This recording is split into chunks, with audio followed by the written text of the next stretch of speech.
Okay, Heru, let's go. Heru is one of the most important of all the Heru. Now we're going to talk about the sisters. Y'all all right? There you go. Are y'all okay? Y'all hanging in there? Now y'all need to put her on the throne. She's on the throne. Okay. Heru is one of the most important of all the Heru. Right. Okay. As well as one of the most popular. She is the Neterit of love, joy, music, dance, young women, sexuality, fertility, and creation. Similar to Mut, Heru can be considered the divine feminine par excellence. Every other Neterit being considered a manifestation of her. Like many of the Neteru, she also has a supreme form in which she can be interpreted and worked with as both the source of creation and creation itself. Heru is the Neterit of the divine queenship, the great royal wife of the Nesupiti.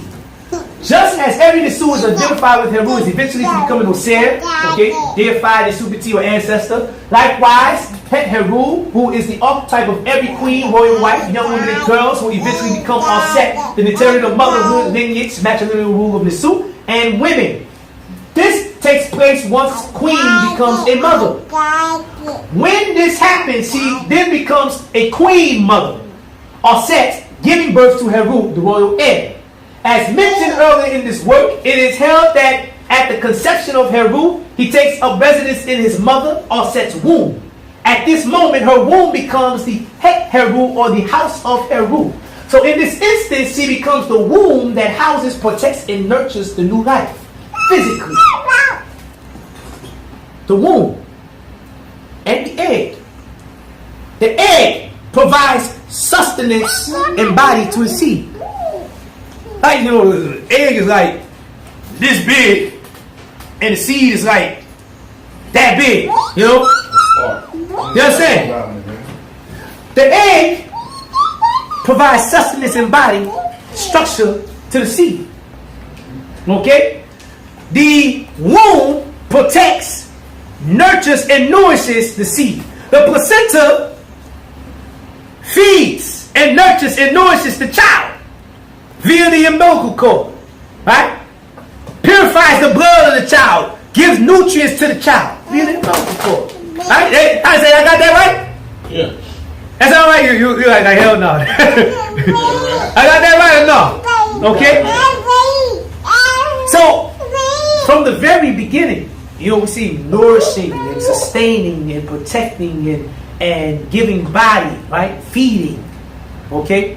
Nurturing from the very beginning, even at the most fundamental level. So the woman is the first protector. First protector. The woman is it. She is the shit. She is it. She is the original warrior, the original angel. A man is a genetic mutation of a woman. Okay, so worship my woman.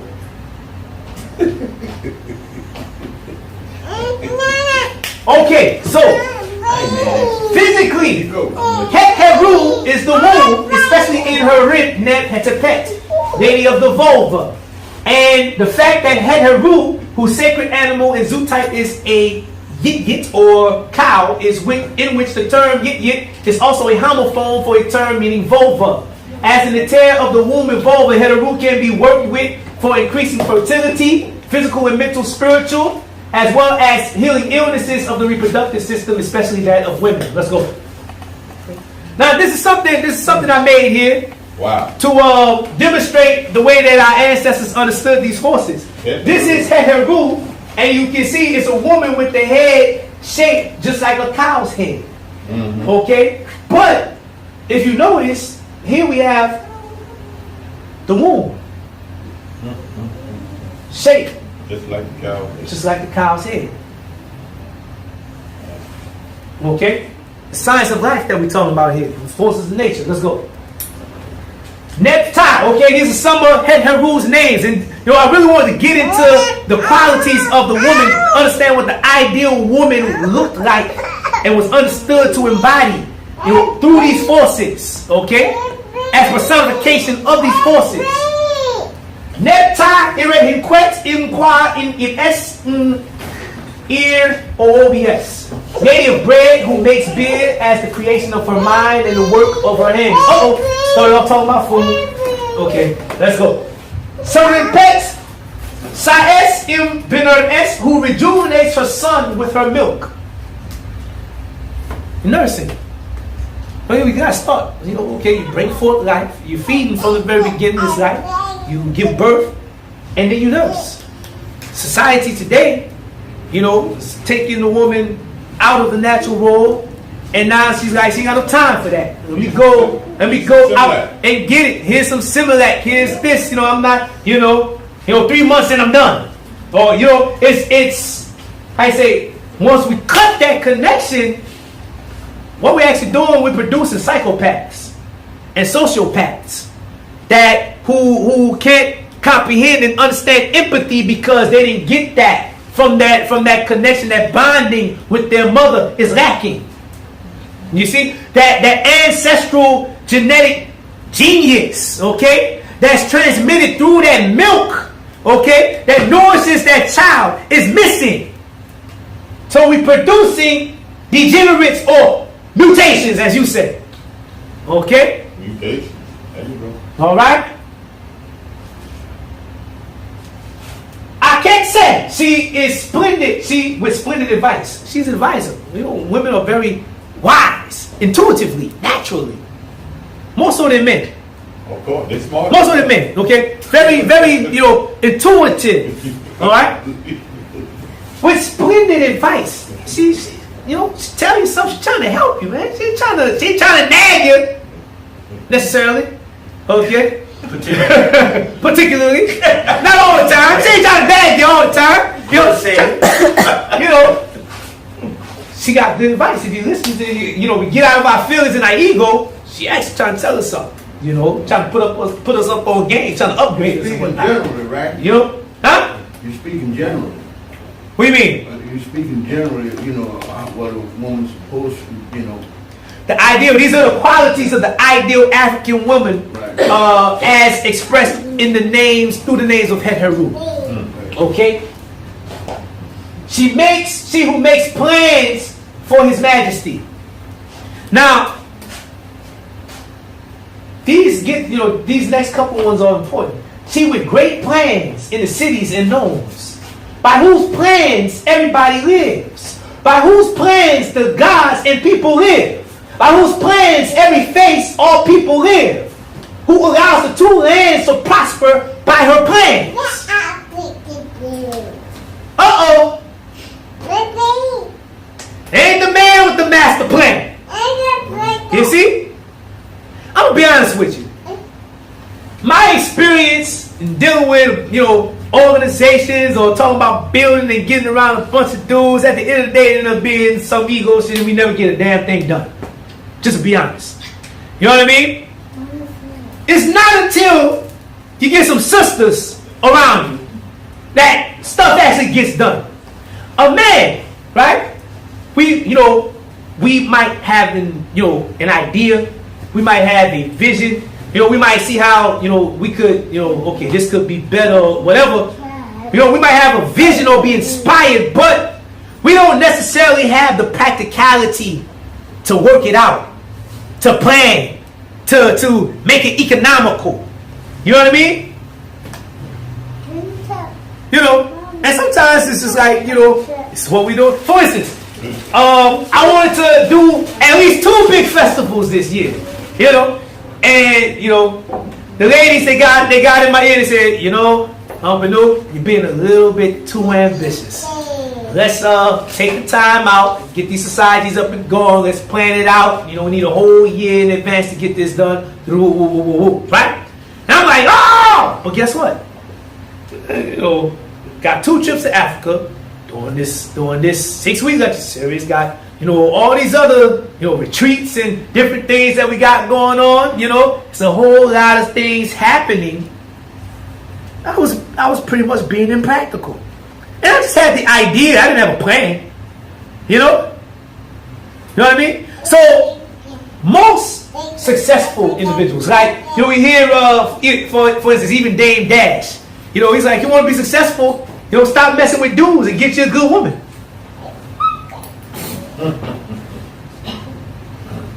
Like gold. You know what I'm saying? Listen to your women. Stop listening and talking to these men. Hey, that's what he said. So, just like, oh baby, just like we give the seed, okay? We give the seed, right? But she makes it so much more. You understand? We have the idea and the inspiration, but she comes with the plan to make it happen. Okay? Let's go. Without her knowledge, no plans are made.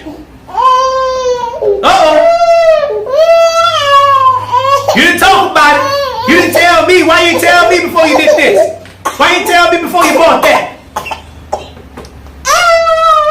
Okay?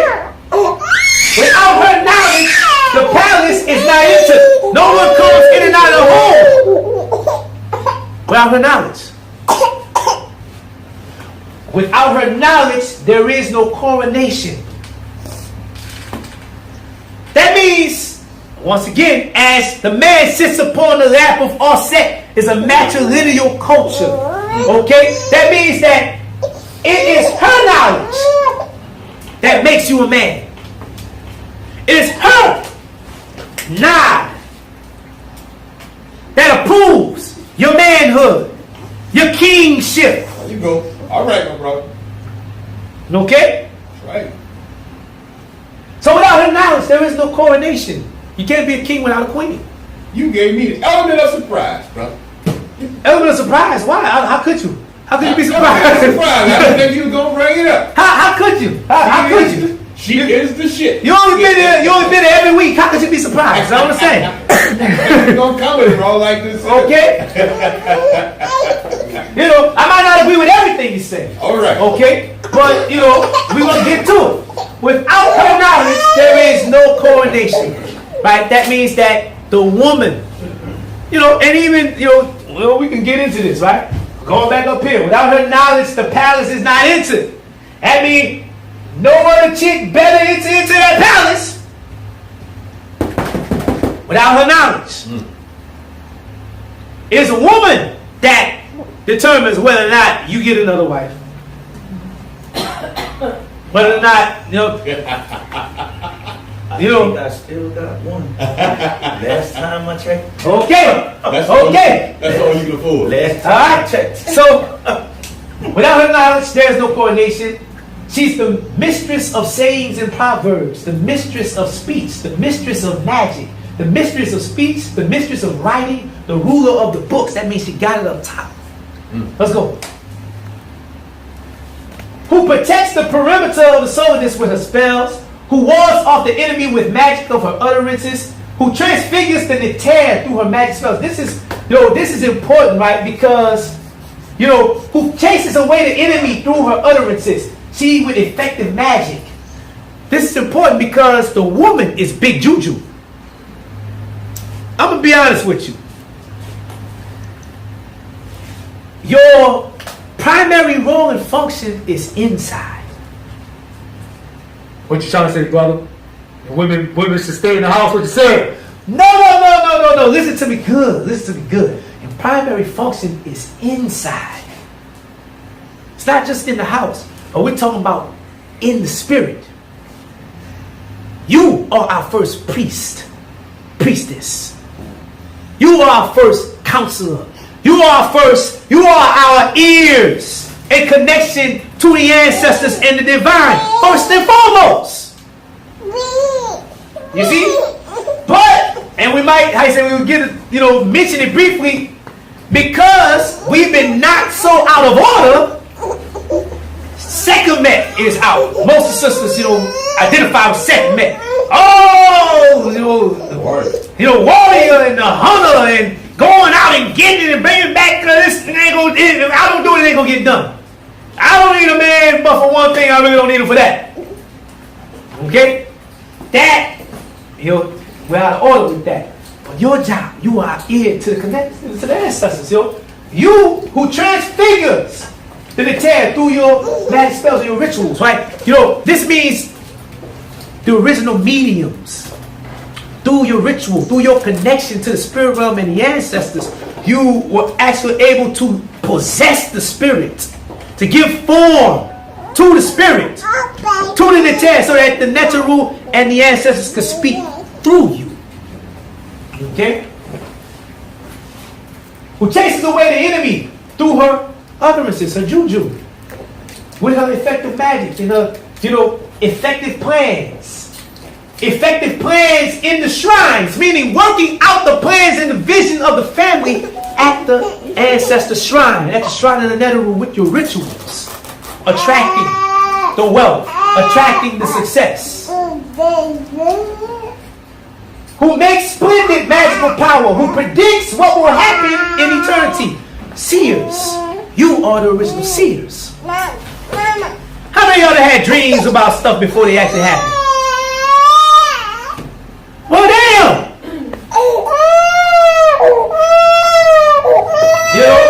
It don't get no more spiritual than that. You have empirical evidence of that connection. Okay?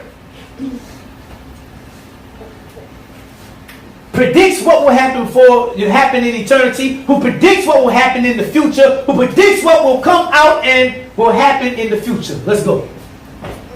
Under whose supervision the writing stands, whose heart is sincere, who acts in accordance with my act. I'm talking about a good woman, a righteous woman, who specifies the correct order. See, with great laws, right? Sometimes she actually creates the laws and new legislation. Great laws and legislation, who lives by, on, and in my act, who separates truth from wrong or injustice, who abhors injustice. Her abhorrence, or the abhorrence of her majesty, is a lying tongue. She hates lies. She don't tell lies and she hates lies. Who gives instructions in the land. Who gives the ancestors instructions. Meaning her job is to convey the instructions from the ancestors to the Nisu and the people. And then decisions are made accordingly. Who gives the ancestors instructions. Who is satisfied with Ma'at. Let's go. Alright, Auset. We bring it home, family. Let's go. Auset is the great-great-granddaughter of Nu and Nunet, great-granddaughter of Ram Ra'et, granddaughter of Yeshua to Nut, daughter of Nut and Geb. She is the wife of Auset, sister of Sutet, Nethet, and Heru. Auset is the Neterit of women, motherhood, healing, medicine, especially spiritual healing and juju, hikah, rivers, fresh water, queen, mothership, ritual, etc. Though these things listed may seem like plenty, they don't even scratch the surface of this powerful Neterit. Let's go.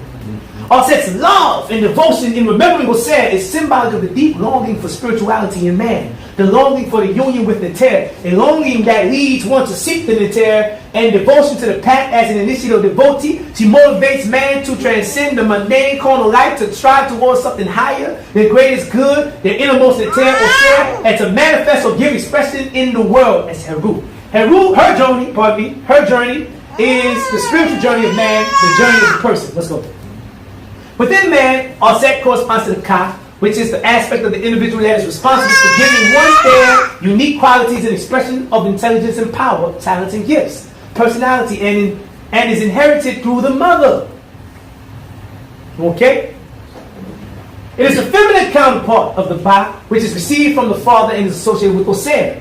Testament to this fact is the chapter of not letting a man's heart be driven from him in Netikeret, in which the relationship between the mother and the heart, or Ib, and the Ka are made clear. In which the Ib is declared at once to be the mother of one's coming into being, as well as the Ka within the body, forming and making strong the limbs. This Ka, once again, is the unique vital essence and power within each thing. It is the spiritual double of a thing. It is the twin to the physical body. Okay, and it is inherited through the mother. In the Nicomac tradition, this is symbolized by the relationship between Auset and her twin sister Nethet, the former corresponding to the Ka, and the latter corresponding to the Ka, or physical body. In the Yoruba tradition, okay, Auset, also written Auset, the Ka, became Ase, the very force which is life and brings things into being in the universe. Auset, as the chief mother principle, is the force that brings things into being from the higher planes, birthing them into the physical realm. This relationship is demonstrated once again in the language ka, being a vital essence, spirit, genius, personality, etc. Ka or kai meaning to think. Ka'at or kat meaning to work, create, build, etc. Auset is the force that brings forth the ka as kai, okay, or that image, that archetype, right? That persona, that genius as kai or thought, and then ultimately manifesting it in the world as ka'at, work or work with your hands, okay? And that's the passage referring to the Auset. I took that from Asar Imhotep's understanding Auset in the relationship. That's true. Let's go. Looking further to the relationship between Auset and the Ka is her role as an deterrent of warring Hekau, mighty in magic, or Heka. Heka is the science of acting upon the Ka, the thing causing its creative elements to come forth in order to create effects or change in the world. This once again demonstrates the process and power through which things are born or manifested into the world. According to the tradition, it is Auset that is responsible for bringing Auset, who sits upon the throne of the spirit world, back into the world through his seed, the son Heru. Again, speaking to the same principle. Let's go. Okay, Auset, according to one tradition, is omnipotent. She became so by acquiring knowledge of Ra's secret name. By gaining knowledge of his name, she in turn gained power over him. As we have come to understand Ra as life, and all life as his expressions or evolutions, limbs, body, etc., power over Ra is power over the forces that constitute life itself, the Neteru. The Neteru, by all their various names and past epithets, are the secret names of Ra. It is these names that are used in ritual incantations and hesi over chants and hymns. This knowledge gives Auset the power to command and direct the Neteru. She is described in words as Iri Medu, Mekenu, Peseju, Seshimtu, Gerset, Es. That is, she makes commands among the 9 Neteru, they being led according to her authority. Alright, so we're talking about the spiritual power of the woman. Okay, the woman as a personification as the omnipotence of the divine. According to the same story, Ra caused his true name or secret name to pass into Auset. His name also represents his identity, as Auset represents the spirit of man. Man's name entering into her represents the fact that it is within the spirit of man that the true name of the Neter can be found. This being the case, it is Auset that houses the greatest mystery and the highest spiritual truth.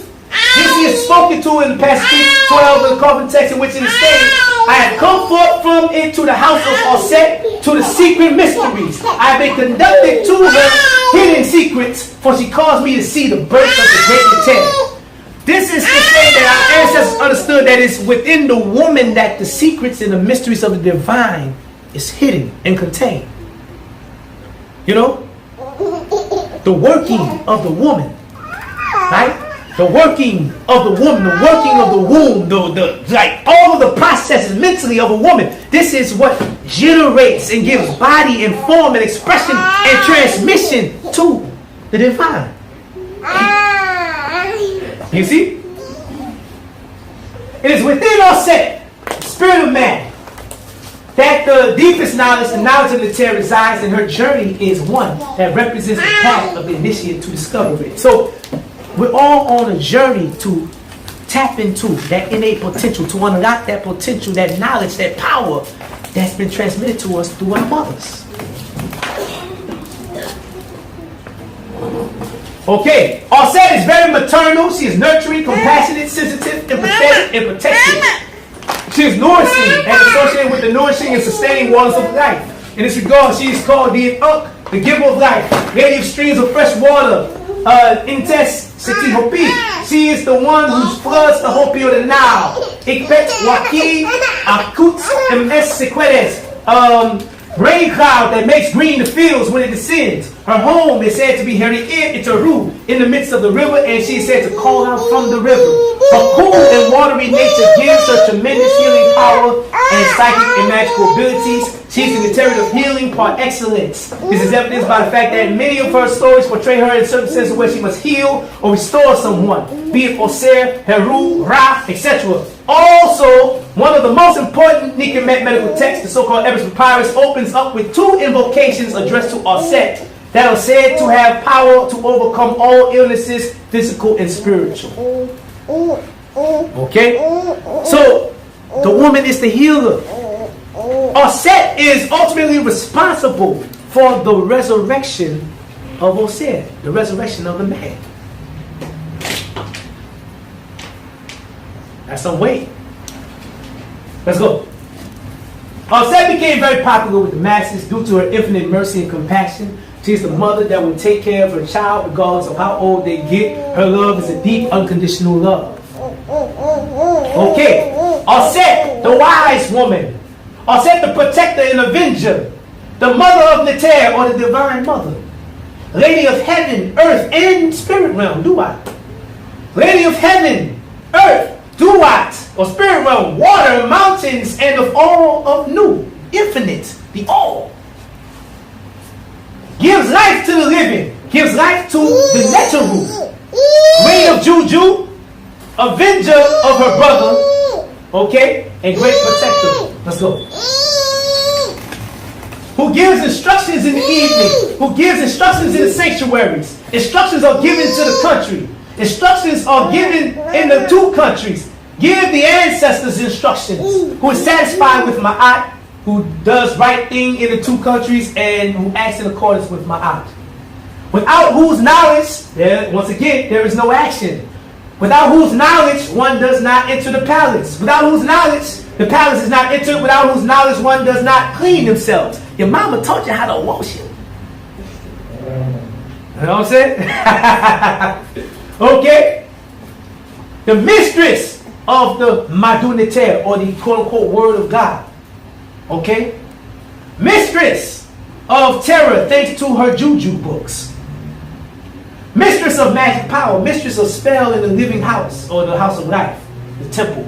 Mistress of scripture, or scribes. All that invokes, or who invokes all things, and the knowledge. I say real quick, this one here. Who invokes all things. This is critical. Understanding the nature of the woman, and the watery, cool nature of the woman. You are walking magnets. I'm asking brothers a question. You know, y'all ever walked into your house and the women in there was mad or mad at you? And you can feel it when you walk in the environment, like the whole environment is unstable. You can even feel the heat. You ever experienced that? Yeah, the heat. You said, what now? Whoa, now. I'm just kidding, man. Okay? You're magnets. Okay? You set, I say, you manipulate the environment. You see? You're the mediums. Okay? You manifest. That's birthing. That's not just physically. That's spiritually. That's mentally. That's birthing. That's manifesting. Right? That's why I love my mama. Hey, that's why you advise. We're always advised by Patah Hotel, by Ani, by all the great sages to be good to your wife. Make her happy. Rub her back. Rub all on her. Fill her belly. Make sure she's good and happy. Don't try to boss her around in her house. Don't ask her, where's that? Go get it. You know what I mean? You know, when you know that she's superior or sharp.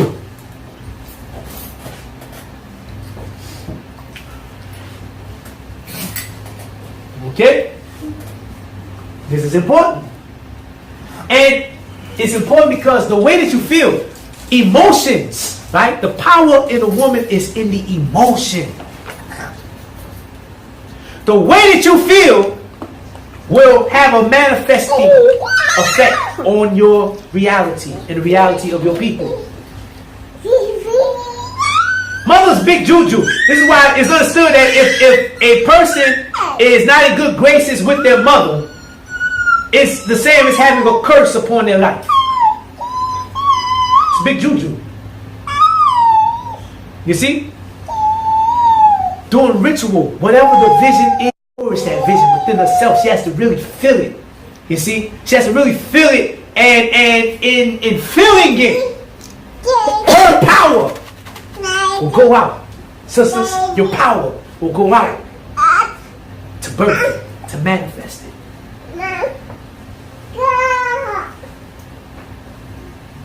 How's that for some male chauvinism? Some male chauvinism, some misogynism.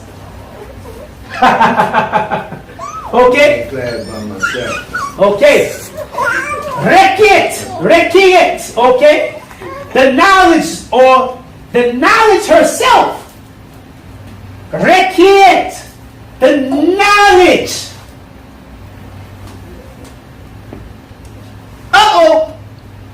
Rekiet waret. The great wisdom. The great wisdom. The knowledge. The secret mysteries. All embodied in the woman. All right. There you go. Let's go. There you go. Oh! She also makes clothes. I mean, that shouldn't bother y'all. You mean you made this? I said, I suit from the womb to the tomb. Okay? Mistress of the bandage. She also binds and bands your bandages, your boo-boos. Okay? Mistress of the waiting. This deals with economy. The economics of the house. Like men, we might, traditionally we're supposed to go out, get it, hunt, make some money, bring it back, and the woman knows where to put it, knows what the house needs more so than us, knows where to put it, knows how to, budget. No. Not all of them, bro.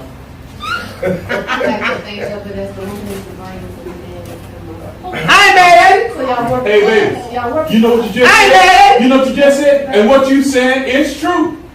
The Some of them, woman man, you is can't the shit. You can't A man is just a I'm not warrior. putting no woman down, but you got some She is the dumbass shit. women. You That's know true, what but we said normally. General. You said normally. Time out. The woman is the shit. That's What all. we're talking ideally. If you got I it. understand. Wait a minute. We're talking ideally. Yeah. This is what we got to get back to. That's what we got to get back to. And we got to fight the cracker in our That is heads. our power right there. Yeah, but You know what I mean? We got to fight the cracker in our heads. We got to get back to That's this. right. us, we have to too, but like you Yeah. the women too. You know, They ain't when I walk around, True, they but don't know. But this is what Kim and teach. The woman is the throne. You see it right there. You see it. She's the throne. when we walk, if African men collectively were on their Heru, Behu, order would be established. Okay? Wait a minute. Wait a minute though. Africans in general are out of order. Sisters, okay? That's true. Let's go. That's true. Are on their segment right now. That's segment. They mad as hell. Angry. Hot. Cause we been screwing up. We screw up, get mad, leave, you know what I'm saying? And we beg, come back, baby, please, and all that. You know what I mean? But some get so hurt. Right? Story of segment. Segment is Heru. A lot of folks don't know that. You calm segment down by giving her her wine. Oh, okay. Segment is Heru. It's deep because Heru came and, she saw that Ra had put another woman in her place. Uh-oh. Ra, she had left and went out into, exploring the world with Shu and Tufnu, and when she came back, Ra had another woman in the house. Okay? So, Heru transforms into Sekhmet and lashes out at Ra. She attacks him and then she leaves. And Ra's just, after that, he'll let loose, we done. Can't do nothing. So, it takes him sending to Huti wisdom, the stories, the songs, the dance, and the beer. Okay? Wine. Beer. Okay? Wine is segment. Beer, sir. Not gonna argue. Beer. All right. Okay? Alright? The beer mixed with red ochre. Okay? Red ochre. It's talking Mississippi red dirt. Okay? To resemble blood. That's the story. Okay? The blood of Mary. Okay? I say, Red. and all of this, you know, they calm her down. But when she comes back, prosperity, life, prosperity, and health, joy, happiness, creativity, all the good things, right? It kept them for all good things. Return to Kemet, return to Ra with her. Okay, she's the most feared of all the Neteru. She's the most powerful of all the Neteru, but she is the Neteru. She's also the Neteru of pestilence and plague and disease and extinction and destruction and all this stuff. Like, you know, it's we have to understand. That sounds like a white woman. Well, how you say it? This is the natural, you know, place of the, that the white woman usually is in, because she competes with her man, because her man is an abuser and an oppressor. Okay? Sekhmet, one of her names is the one who fulfills the role of a man, because a man ain't doing it.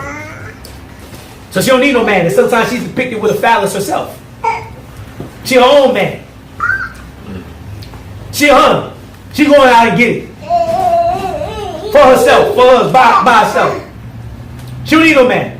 That's what the female line is. In her mind, she don't need no man. Now see, this is the thing. Once again, this is not the natural state. So, she represents anger. Her name's Fiery One, Inflamed One, Lady of Rage, Lady of Bloodshed. Okay. She also corresponds to the mystical. Okay. So, it's important to understand that we have to get back to our natural selves as African men, as African women, and it's a process. We got to go through a re-socialization. We got to take on our culture. Without it, what we got is what we're going to have. Let's go. Okay, and this is definitely, we at the wrap up. Marriage is the crucial link between family and social organization. Marriage is defined as a union between a man, husband, and a woman, wife. This union is both economic and sexual, known to other members of the society, accepted by them, and considered to be permanent. Those linked by marriage are termed affinities. Married couples provide the affinal links which bind two existing families.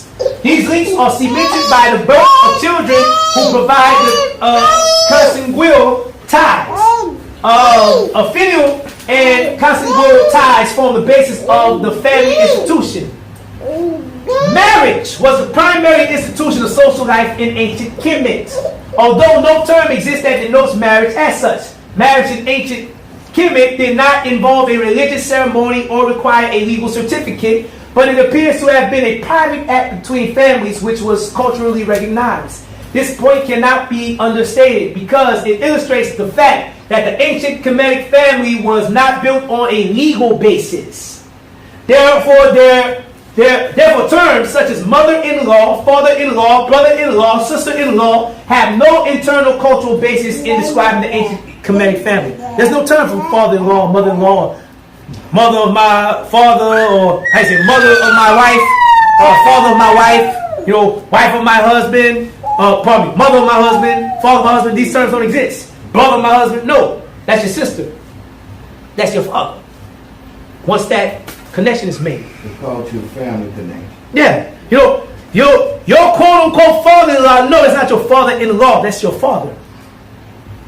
That's not your mother-in-law. That's your mother. Okay? All right. Uh-oh. What's going on? Uh-oh. Uh-oh.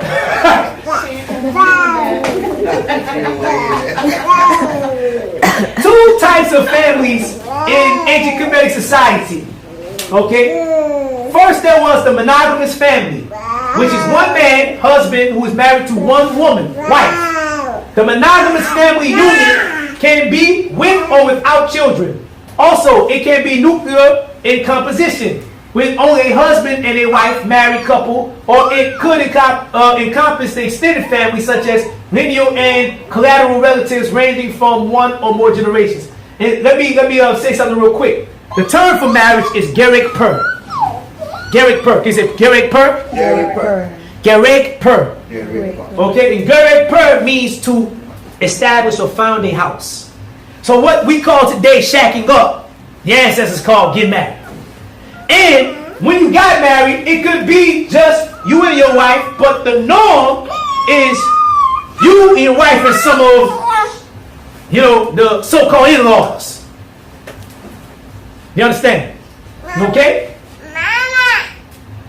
The second type is the polygynous family unit, or more precisely, polygamous, or more precisely, polygynous family unit.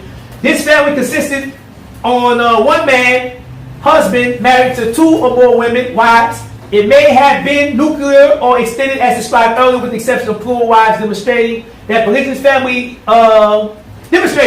family was a socially accepted family unit in ancient Egyptian society, adds new insight into the social organization of the ancient Kemet family. The rendering of the monogamous family unit first represents a methodological convention, not a historical sequence. That's Troy D. Allen. I definitely recommend, if you guys have an opportunity to read his book, Family in Ancient Egyptian Society. That's a brother that published that book, and it's African-centered. He used Pan-African research methodology. It's very good for getting insight into Nile Valley family, social order, terms of kinship, how they understood family and roles of man and woman, and all these good stuff. Okay, but I want to end on this note. The woman, right? Once again, specifically the mother and the wife. Whenever you go to Kemet, whenever you go to Nubia, you almost never see a statue of the Nisu or the king and his father. Almost never. You always see the statue of the Nisubiti, the king, with his mother on one side, his wife on the other side. Okay? And daughters or children down here, but primarily the daughter. And that's to understand the pivotal, crucial role that women played in our culture. As, once again, the primary carrier of power. Giver of life, giver of power. She gives life, she gives power. Okay? The primary lineage, or I say the line through which power descends, through which information from the ancestors in the spirit realm descends. Okay? The keeper of knowledge, the first teacher, the first nourisher and sustainer and protector, all of these things. Okay? And it is through her that life continues to enter and out of the realm. Okay? So very critical. So I want to end it with this this image here, so you understand this is what this is about. Family in Nile Valley culture is matrilineal and is woman-centered. Okay? I don't want anyone to leave out of here confused, thinking that we were patriarchal, or man run everything, or matriarchal, woman run everything. No, we're talking about powers, twin powers that are put into their respective and proper places. Okay? That work together. Work together. And